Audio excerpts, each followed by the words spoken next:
මෙම ABCD ඍජුකෝණාශ්‍රය තුළ ඇති කුඩා ඍජුකෝණාශ්‍ර සියල්ලම සමාන වෙයි. BC සමානයි සෙන්ටිමීටර් 30 නම් AB හි දිග සොයන්න. හරි. අපි ගානට යමු. මෙතන අපිට දීලා තියෙනවා ABCD කියලා ලොකු ඍජුකෝණාශ්‍රයක්. ඒක ඇතුලේ කුඩා ඍජුකෝණාශ්‍ර 5ක් තියෙනවා. මේ කුඩා ඍජුකෝණාශ්‍ර පහම එකිනෙකට සමානයි. ඒ වගේම අපිට දීලා තියෙනවා මෙන්න මේ BC පාදයේ දිග සෙන්ටිමීටර් 30ක් කියලා. හරි. මෙයා සෙන්ටිමීටර් 30 නම් මෙන්න මේ පාදයට සෙන්ටිමීටර් 30යි. මේ පාදයට සෙන්ටිමීටර් 30යි. මේ වගේම ඍජුකෝණාශ්‍ර තුනක් මේ පැත්තේ තියෙන්නේ. එහෙනම් මෙයා සෙන්ටිමීටර් 30 වෙනවා නම් මේ පාදයේ දිග වෙන්නේ සෙන්ටිමීටර් 30ක්.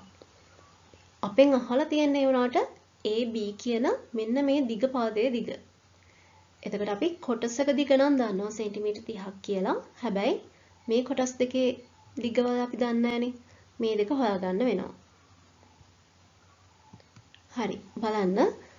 මෙයා සෙන්ටිමීටර් 30 නම් මේ පාදයට සෙන්ටිමීටර් 30යි. එතකොට අපිට කියලා තිබ්බා මේ හැම ඍජුකෝණාශ්‍රයක්ම සමානයි කියලා.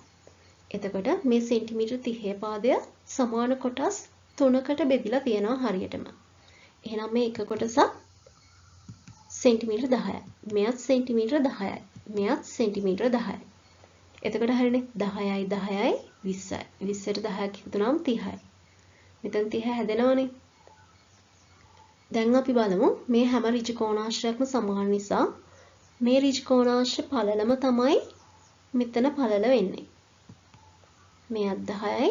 එහෙනම් මෙයත් 10යි. දැන් අපි හොයමු AB වල දිග. AB වල දිග හොයන්න පුළුවන් මෙන්න මේ තුනම එකතු කරලා. 30යි 10යි 10යි. මේ තුන එකතු වුණාම 50යි.